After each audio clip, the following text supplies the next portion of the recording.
We're live. Yeah, we're live. Okay. So we are going over the one example from the very last page of our problem set, which is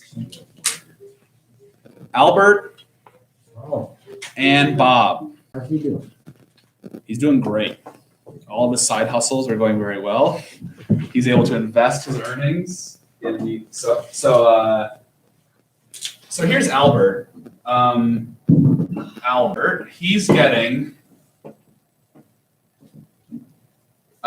has $5,000 in an account. So he invests $5,000 at a 6% rate, and it's compounded continuously. Okay. So how do you write the formula for how much money he has? 5,000 e to the 0.06 t power. Yep, 5,000 times e to the 0.06 t power. Why is it y down low a? A for Albert. So there's gonna be two. So I got a function for Albert and I got a function for Bob. So, hello. Yeah. I don't like when there's a one. Life is pain, so. It kind of scare me. You're okay, Al? Life is I'm pain. fine. Oh Just my messing with God. me, Eddie. It's right, your film too. Okay, So what? Bob, he's investing $8,000 at 2% interest. Same thing, compounding continuously, right? So what's Bob's function? 8,000 e to the. 0.02 t. Yep. Okay. Now you can kind of check yourself here. What's going to happen long term? Who's going to, in the long run, who's going to be doing better? Probably Albert. Albert's got a better interest rate. He's starting off, he's got 3,000 less to start off with, but he's got a way better interest Bless rate. you. You make it 3 times as much. Yep, triple the interest. So if you were to graph these in the same graph, Is that what I meant by just doing for just sketch? yeah, so we're gonna have two graphs here. So the first setup is, well, what if I graph their account balances as a function of time? So for Albert, where does his value start? What number? 5,000. 5,000. And it just grows, right? It grows pretty fast. Whereas Bob starts with 8,000. It's not going to grow as fast. It's only going to 2% interest.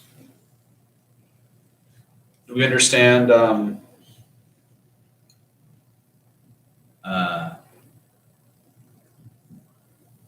I guess just the general shape of the graphs? Yeah. Exponential growth graphs, but we're leaving the tails out because the tails aren't really that relevant. You don't need to This- go negative time. Yeah, we're not like, you might go look at negative time values if you're analyzing like, I don't know, radioactive decay or something. Oh, how much was there 1,000 years ago, that kind of thing. But in this case, it doesn't really make sense to look back because this was day one, day zero. Okay, what's the question asking? Write an inequality, that's with Mr. Alligator Man. Chomp chomp. Inches. She all right? I don't know. What? I'm fine. I just lost my elbow. I was trying to be quiet. She's gone mad with loneliness Oh. without Alexa here. So write an inequality describing the intervals of time when their account balances will be within $1,000 of each other. So basically find that point where they are. Well, this point, what does this point represent? They're When equal. they're the same. When they have the same amount. When they go to flex on each other. They go, oh wait, actually they have the same amount of money. But how about a couple, maybe a year before that, they probably are within $1,000 of each other, right? And at some point after that. And someone after, so you can kind of tell there's some like window of time in here, maybe. There's some window of time where they're within $1,000. Does that make sense? Yeah. So So how do we lump that? We're gonna use a computer here to assist us. How do we lump this all into, Could you put like equations in parentheses and do like the YA1 minus the YB1 Yeah. is less than or equal to 1,000? very good. That's exactly right. So the idea is write an expression for the difference between their money, right? If I do YA minus, so Albert's money minus Bob's money. Now the problem with that is initially, if I go Albert minus Bob, what kind of number is it? It's negative. Well, does it really matter? Because you could do absolute value of it. Right, that's what I'm getting at. Is because I ultimately want to say, when is this difference going to be less than or equal to 1,000? But the problem is initially, I mean, 5,000 minus 8,000 is less than 1,000, but not its absolute value. So I want to put absolute values on that.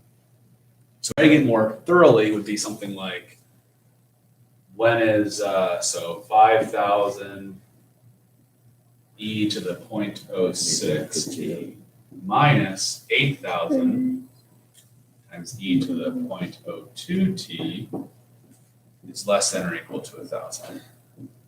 You still have to put it in absolute value things? Yeah, that's going to be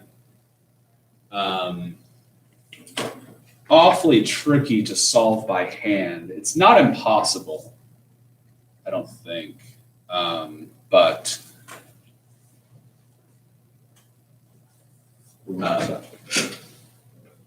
well, I'm just trying to think if it would be a little bit of a pain, but this is the beauty of a Beauty is pain. computer, right? So on the computer, how do I solve an inequality like that with Desmos? You just grab it. You I'm grab. gonna graph this like a function. I'm gonna say y equals this big old expression. And then go to 1,000. And then I'm gonna draw a line at 1,000 and see when is this thing below 1,000. Does that make sense? Yeah. Okay, so great computer, And the I beseech thee. In your old brain there, you should try to imagine, what is this gonna look like? What is this curve gonna look like? I want to try and see if I can type it in.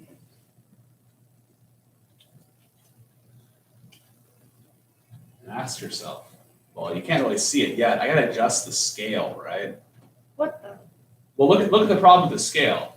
5. It's only going from 0 to 25. It's actually a pretty good time scale. It's 25 years. That seems pretty good. But this is $0 and this is $20. That's not a big enough number. So I got to change my y-axis to go from, say, 0 to like, I don't know, let's go to like 5,000. Whoa. So now I can see my graph has this form. So for the millions of Twitch fans at home, if you plotted this like a function, and you typed it in correctly, it should look like this. Oh, I have to go like way out. How are we gonna be able to do these on a test if we need Desmos? This one's not on your test. It's just for funsies. Okay. What does this represent? I don't think I did this right. Actually, When there might be, so Maddie, one way you can do this on a test with no calculator would just be to say which expression represents this thing, and the answer could be like, Oh, okay. The Instead of inequality. finding the interval. Well, I actually honestly can't remember if it's on there. I'd have to look. I don't know if mine did it. Right. Is it when they're equal? Yes, when their difference function is 0, that corresponds to this moment when they have the same amount of money, right? And you see why it's 3,000 to start? That's their initial difference, is 3,000. So then what I do is I take my Desmos and I go, let's graph y equals 1,000. Okay, so you graph this line at 1,000. And where am I looking for? I'm looking for when they cross, yeah, because this is my interval here. Desmos is very nice. So it's between, okay. I can click this and I can click this, and it tells me that this point, the first one, is 8.993. 8.993. 8.993, and the other point is 14.007.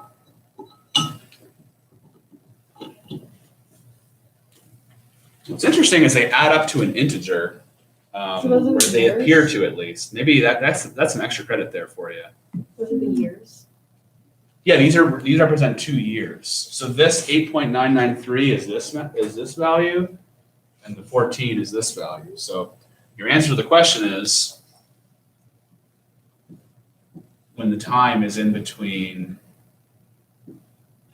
8.993 and 14.007. Okay, that's our final answer. Is that in the lot? So basically, now, you can interpret this if you want to understand it well. You go, well, what that means is right around 9 years, who's got more money right around 9 years? Is it Albert or Bob? Albert. Albert Very- still. It's Bob. Yeah. Because Bob started with more.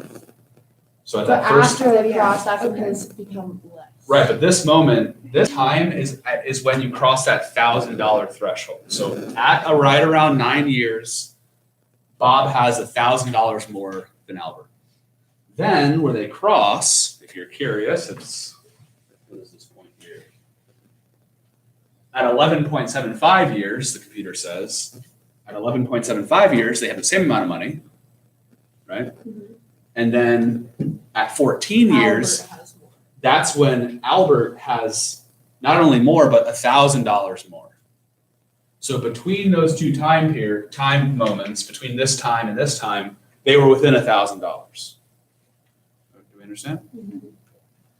So Bob's got 1,000 more, then Albert's got 1,000 more. So in between those, they're within 1,000. So okay, hope that makes sense. Yeah, and then work day for the rest of today, and I have a question. Me too. what's up, Maddie? go Maddie, ahead. go first. What's up? On 26, it's saying that the whatever grams of stuff doubles every hour. So would you do the one like the other equation? That was my same. If question. it doubles every hour, then I would say. We so should- say you have me, p you, and I times should all e to be- the RT. Yeah. If it takes only 1 hour, I'd say when t is 1, Oh, okay, cool.